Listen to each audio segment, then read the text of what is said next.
Well, good afternoon everyone and welcome back to the Australian Reptile Park. Jake here, and today I've got Zach with me as well. And we're down here in the show pit where we would typically be doing our public presentations here at the park. And of course we love coming down here when it's surrounded by guests and bringing out alligators and lots of snakes and lizards, even a few mammals on the odd occasion. But today, no visitors unfortunately. We can't wait to have you back. But we have brought down one of our, probably the most impressive snake that lives here at the reptile park, and I'm going to tell you all about them because they are a fantastic species and certainly one of my favourites. This here is the king cobra. Now the king cobra, they're not an Australian snake. Here in Australia we do have a lot of venomous snakes. We have about 100, maybe even 100, more than 100 species of elapid or front-fanged venomous snake. But that family, the elapids, they're found throughout the world, in Africa, Asia, America, and this one here, the king cobra, occurs right throughout Southeast Asia.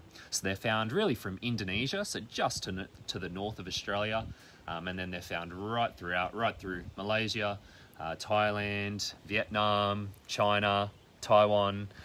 They are found right throughout that part of the world, even all the way up into the Philippines and across into India. So they do have an extremely large range or distribution.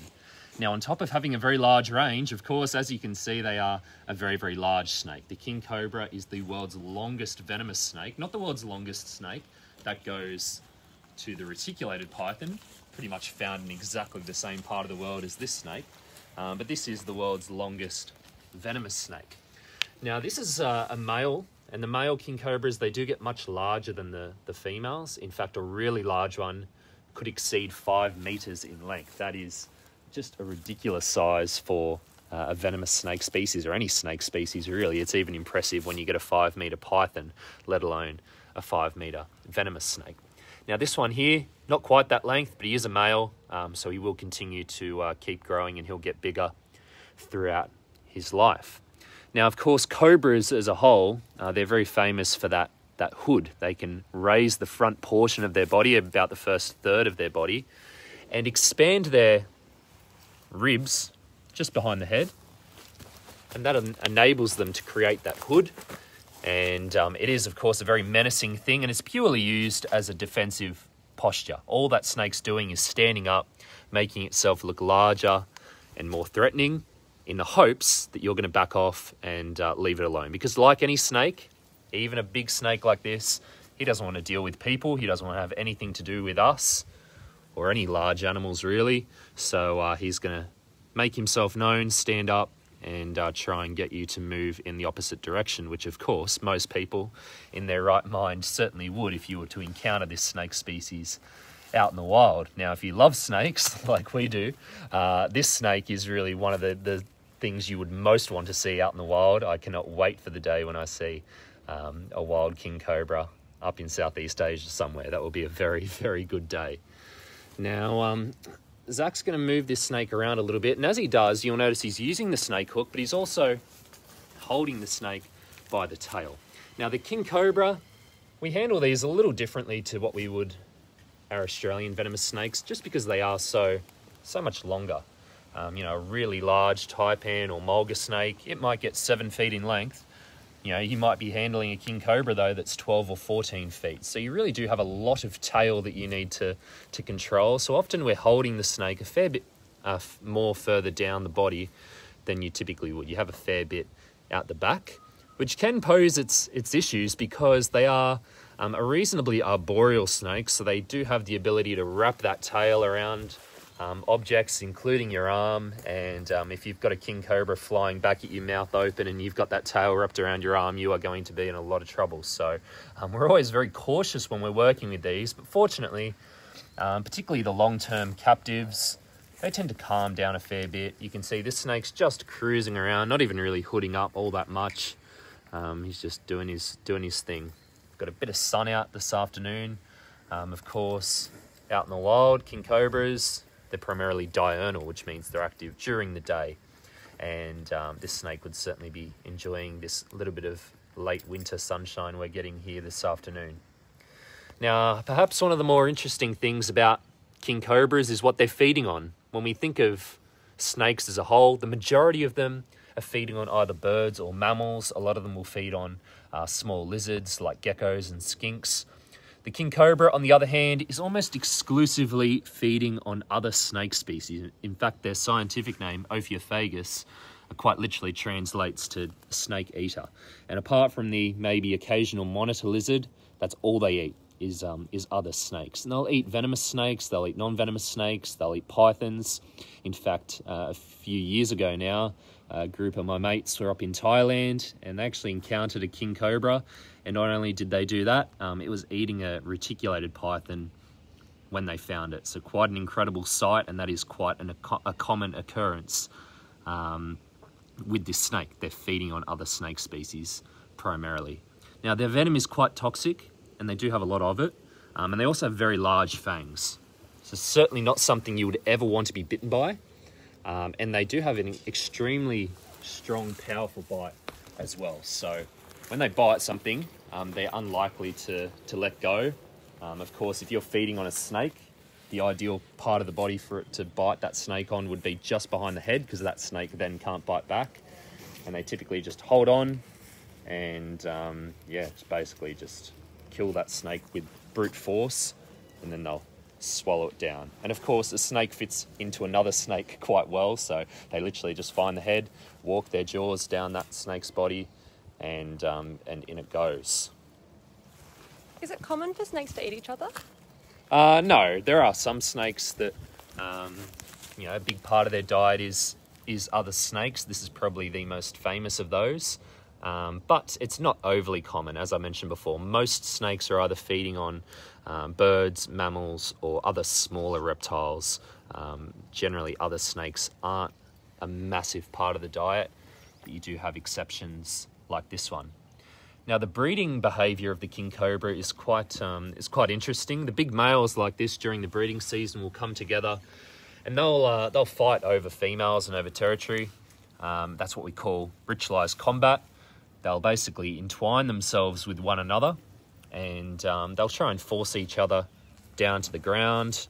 It's quite incredible to watch. I've seen some video footage of it. There's no biting, there's no blood drawn or anything like that. It's quite incredible to watch, actually. And all they're doing is trying to overpower one another. And then whoever succeeds is going to get to mate with the female in that given home range. Now, the females, once they've been mated with, of course, they're going to start to develop eggs inside them. This species lays eggs, and they're really the only snake species in the world that would construct a nest in order to lay those eggs in. So what the female will do, she'll use her body, and it's quite incredible to imagine a snake doing this with no arms or legs. They just use their coils, their body, to kind of rake up a pile of leaves, typically bamboo leaves or other leaf litter within the forest. And they'll basically make two chambers inside that nest, one for the female to, I guess, live in, spend her time in while she's gravid and after she's laid the eggs. And then the other chamber is, of course, going to hold the eggs themselves. So she'll lay the eggs down in there. She will spend a period of time with the nest, defending the nest. That's also something you really don't see too frequently in other reptiles aside from crocodilians. So it's quite incredible. These are a very unique snake in a lot of ways.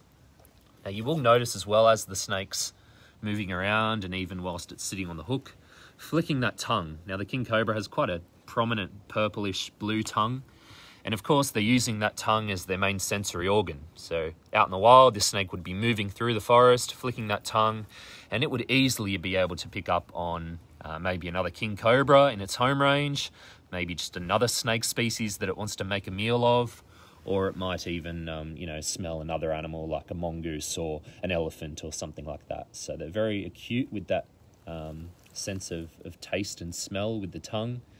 And yeah, they really are an incredible snake species. You might also, it's probably not going to pick it up on the camera, but this snake can hiss like any snake, but it also has the ability to growl, which is quite unique. There's only one other snake species that I know of that can basically emit a low, deep growl like that, like this king cobra can. So Again, another unique characteristic of this snake. Now, I'm not going to let Zach have all the fun. I'm going to have a hold as well. But whilst I'm, as I moved there, you notice the snake just stood up a little bit. And again, as I mentioned, that's purely just to let us know that he's here, he's dangerous. And fortunately, he can't come forward at the moment because Zach's got him by the tail, but yeah. How much training goes into handling the king cobra, Jake? There is a fair bit that goes into it. Obviously, they're quite different to other snake species, mostly due to their length, their size.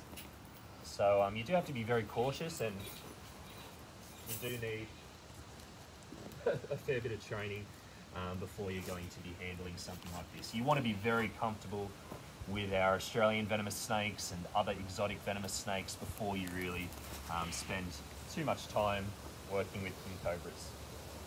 All right, Jake, I'll just let you say what you want to say rather than ask you questions because I know you're going to concentrate. Yeah. What I might do, let's see if he wants to hold still for us.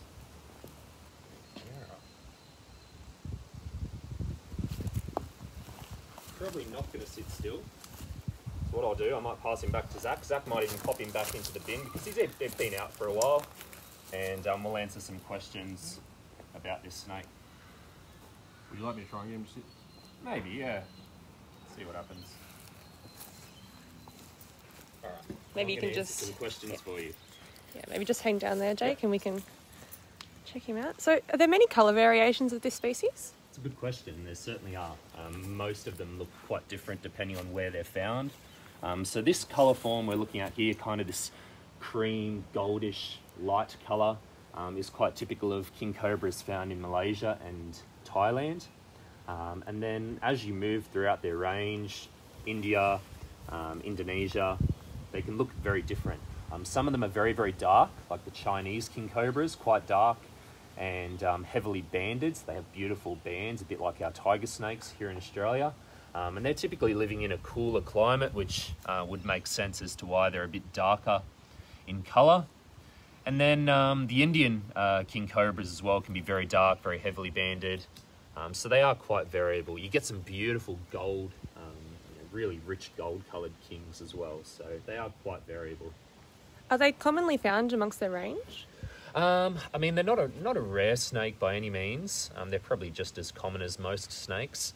But they are quite secretive. They live secretive lives, and they have enormous home ranges. So it can be very hard for people that like snakes to go out and find this species. It is kind of one of those really prized finds, because particularly the males are moving enormous distances, and as with anything that's moving a lot, often it can be hard to track them down. So a king cobra, whilst they're not uncommon by any means, not rare or endangered, they are a tough snake to see in the wild. How does this species vary from Australian venomous snakes? So I guess probably one of the main ways that they differ from our snakes is their size. Of course, they get much, much larger than anything that lives here in Australia, anything venomous, that is. We do have some pythons that get to a similar length, but any venomous snake in Australia is only going to get to about maybe 8 or 9 feet at an absolute maximum. Now, in other ways, they're quite similar. They are an elapid or a front-fanged venomous snake. So they are in the same exact family as things like taipans and brown snakes, tiger snakes, death adders. So they're in the same family, but yeah, there's a couple of differences. Is there a reason why they're so long? Not really. It's just that's just the way they've evolved. I guess there might be reasons why they get so big that have to do with how much they move, and also of course those males, they're engaging in that combat. The bigger they are, the easier it is to overpower another one. So yeah, they do get to be very, very large. One thing I didn't mention earlier is that they are actually in their own family as well. So whilst they're called a king cobra, they're not in the same genus as the other cobra species. People might be familiar with the spectacle cobra or the Asian cobra. These are quite famous species. You see them a lot used in snake charming. They're in a different family altogether to the king cobra. This is what we call a monotypic genus, meaning this is the only species in the genus Ophiophagus. So they're all on their own. How many species of cobra are there? There's actually over 50 species of true cobra. Most of them are in the genus Naya, so yeah, there's quite a number of cobras found throughout the world, but this one quite unique and in its own family. Are these the only kind of snakes that have the hood? No, so the true cobras can spread a very nice hood as well. And there's a lot of other snakes, for instance, the mambas from Africa, even to a lesser extent, our own brown snakes here in Australia will sometimes spread quite a narrow hood. It's not as prominent as the true cobras. Something like an Asian cobra is probably one of the better species. That's that typical cobra hood. Even the king cobra here, you can see it's quite a long, slender hood. It's not overly broad like some of the true cobras. Have you seen any cobras on your trips, Jake? I've seen the Asian cobra in Thailand many years ago, but unfortunately never seen a king cobra. It's certainly on the bucket list. There's also a lot of cobra species in Africa. So if you were to go to South Africa, there's a number of species that you would be able to find over there, but a lot of them are found throughout Asia. All right, Jake, that was great. Thank you so much for showing us. No worries. Our king cobras we might today. finish up on our boy here before we pop him back, and he's going to go back into his exhibit. He's got some lovely running water in there now that Zach fixed up his pump this morning. So yeah, they'll be loving that, and he's going to get a feed this afternoon as well as a bit of a reward. Thanks for tuning in, guys, and we will see you next time. Bye-bye.